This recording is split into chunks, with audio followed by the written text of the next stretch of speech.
Hi, Dave. You got a very strong lineup tonight. What was the thought process behind icing so many? We have a game tomorrow in Winnipeg, so there's a lot of guys. The Draisaitl and McDavid line, I like to keep them together because we want to work on some special team stuff. So, and you got to have 8 veterans in each game. So there's at home we'll play a strong lineup, and we got another. We got to have another team ready for tomorrow. You've played in a lot of empty buildings over the last year and a bit. As a coach, does it make any difference that there's people in the building tonight? Definitely does. Definitely does. Looking forward to that. Even the other night in Calgary, I don't know how many people were there, but just the fact that it feels like a live game is something that is everybody's looking forward to.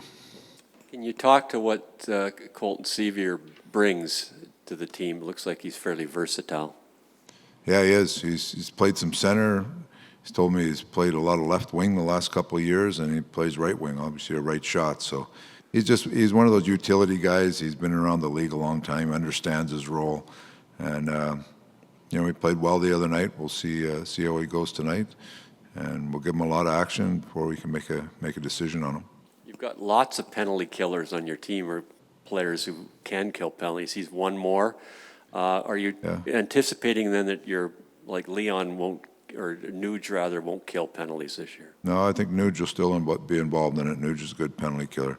So we'll see how it works out. We've got some new people. We're going to maybe get into it. Derek Ryan will take a big chunk of it here this year with the right-handed centerman.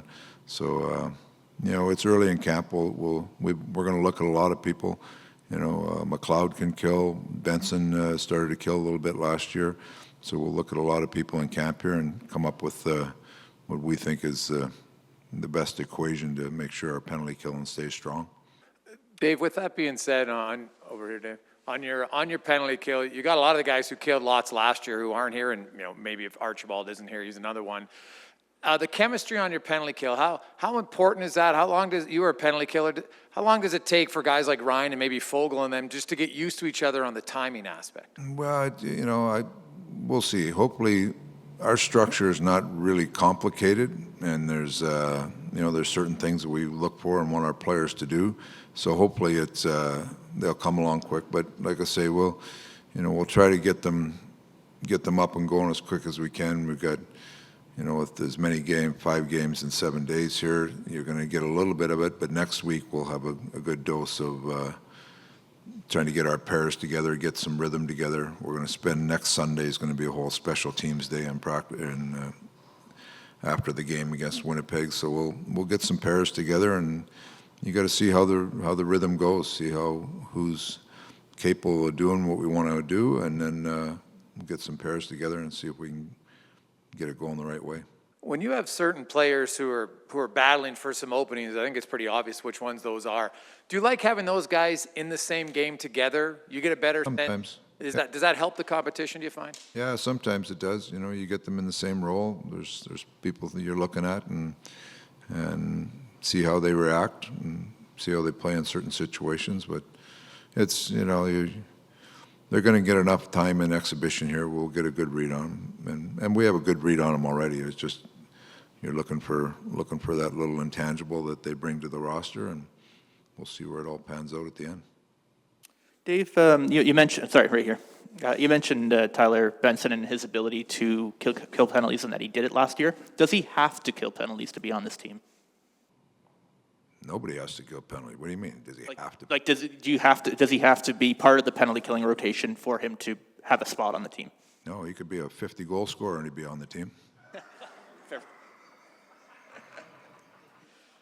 With the guys at the bottom of the last 2 lines tonight, they look like the lines are pretty similar from the last game minus Marody for Sceviour.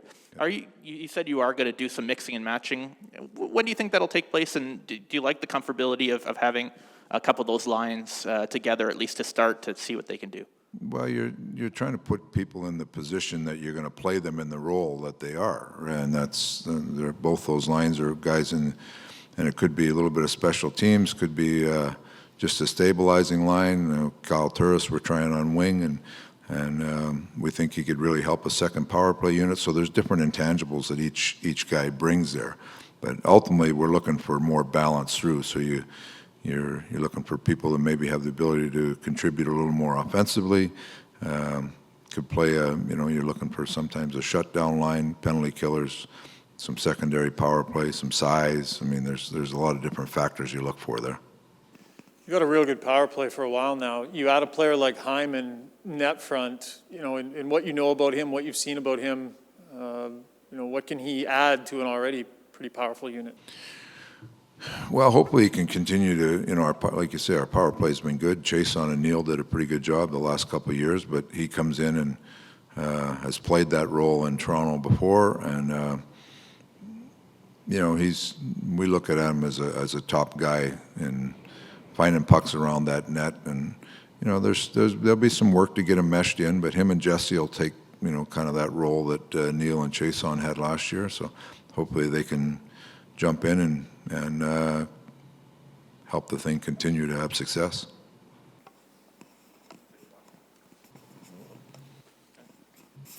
Dave, you lost Adam Larsson. I know you guys worked hard to keep him this year. It doesn't look like he'll play tonight, but what are the things Who's that again? Adam Larsson. Oh, Lars, yeah. What are the things that you will miss that maybe, we can see from the press box some of the things you'll miss. What are the things we wouldn't know about that you'll miss not having Adam Larsson on your roster? You know what?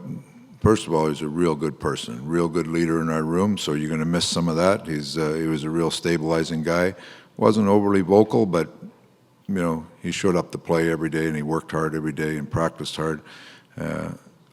In games, he's a solid shutdown guy. He's a good penalty killer. He plays against top players, plays in hard positions or hard parts of the game where you got to defend hard, and he was very good at it. We would like to keep him, but that's not the way it works sometime in this league. People move on. You got to adjust and adapt and go that way. And we wish him the best. I talked to him after he left and wish him nothing but the best. A great person. Dave, you're not playing the Ryan Fogle Cassian line yet. Especially Cassian and Fogle haven't played. I presume they're playing tomorrow. What do you want from that line, and what do you think? How well do you think that line will? They've looked pretty good in practice so far. Like, we'll get him in a game. I don't think Ryan will play tomorrow night, but Cass and Fogle will both play tomorrow night. And we're looking for a little, some heavy, straight ahead, hard, competitive hockey. And I think Fogle plays like that. Cass can play like that. You get a solid centerman in between the two of them. It could be a real good line. And in the scrimmages we have, they've looked good so far. So we'll see. We'll see once they get up and going in some exhibition, and just see if there's some chemistry there. Do you want to see Cassian on a line that plays game in, game out? Like, is his comfortability, I guess, playing with the same people as a coach? Cass has played all over the place a little bit. He's played up with Connor and Leon. He's played down on the fourth line a little bit last year, and we think Fogle will be a good bookend for him, so the two of them can play a real strong, heavy game, and so we'll see how that goes. Hopefully it works. If it doesn't look like it's panning out, we'll read and react from there.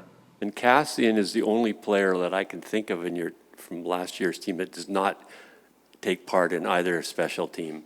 Does he have to play? And would you like to get him in one of the two? I guess because you got people pegged in position. They have to play here. No. Well, how about he just plays a real good 5-on-5 game? He has to do that. Well, if you get lots of power plays and lots of penalty killings in a game, the one guy who is not on either doesn't get as many. He might get a little power play time this year.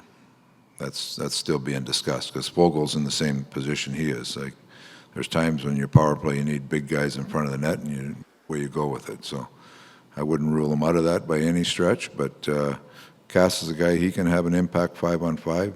Obviously, he's got a grit level that is above a lot of the other players we have that he'll have to bring. So I think Cass is going to have a great year. He's coming in great shape. He knows, he a bit of a down year last year with the injuries. I think he's coming in this year, very motivated guy. He'll have a very good year. Thank you. And Jim, Chris Russell, is he close to, will he play tomorrow? No, not tomorrow, but I'm hoping next week. I talked to him a little bit this morning. He's coming along. He feels better. He's practicing. He's skating a little bit before, and then he's practicing. So hopefully we'll we might be able to get him in a game next week, but we're not going to put him in a bad spot, you know. So when he feels comfortable to play, we'll try to get him up and going. And when Duncan arrives, I think it's on Saturday. You play Monday, Wednesday. Realistically, is the final 2 preseason games the number for him, considering he's been in quarantine for that long? Probably 3. Probably Monday, Wednesday, or was it Monday, Thursday, Saturday? Or Monday, Wednesday, Saturday, I think.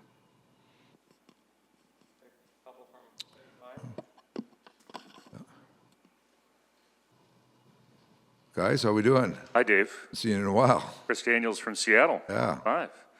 It's been a couple of years. Yeah. You have this unique perspective, being that you were with the Kraken before you came here to the Oilers and were part of the original discussions and setup of that franchise. What do you make from afar at what they've built as they get ready here to drop the puck tonight? First of all, kudos to everybody. I know how much hard work's gone into that, and you see the name, you see the jerseys. I mean, they look like an outstanding organization.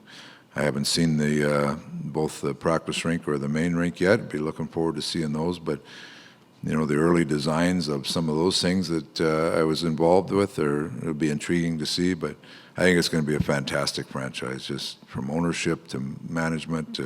I know Ronnie Francis well. I know Dave Haxtell well. It's a very well-run organization. It'll be. I wish them nothing but the best. Yeah, if my timeline's correct, you were part of the branding discussion before they released the Kraken. Yeah. So to speak. What do you think of the logo and how that has evolved? I think it's excellent. I got to say I had a little hesitation about Kraken first because I thought it was more a cartoon character, but the way they've depicted it in the uniforms, I think it's outstanding. In the community itself, there seems to be a lot of excitement, especially as we head now towards the first puck drop at that new arena. What do you make from afar of what you've seen, the first crowd in Spokane on Sunday night? Well, I mean, I was around there when just after the ticket drive went, and the enthusiasm for even we'd have little events there, that the enthusiasm was incredible. So I'm sure it's continuing to build. I'm looking forward to playing there, even though it's in Everett on Friday. But the excitement, it's going to be through the roof there. They're excited. Seattle's a great sports town. You look at all of it. It's a great sports town. So the Kraken have got to find their little niche in there, but I'm sure it'll be very exciting for them. Obviously, you lost a key cog here from the Oilers with the Kraken. You say you know Ron Francis well. Mm-hmm. What do you make of the team that he's constructed thus far? Yeah, I was with Ronnie a few weeks ago out in a golf tournament in Connecticut, and we talked a little bit. I think he's happy with his group. He's got a real hard-working group, some character people there, some veteran defensemen. So they'll be a real solid team. They'll be a hard team to play against.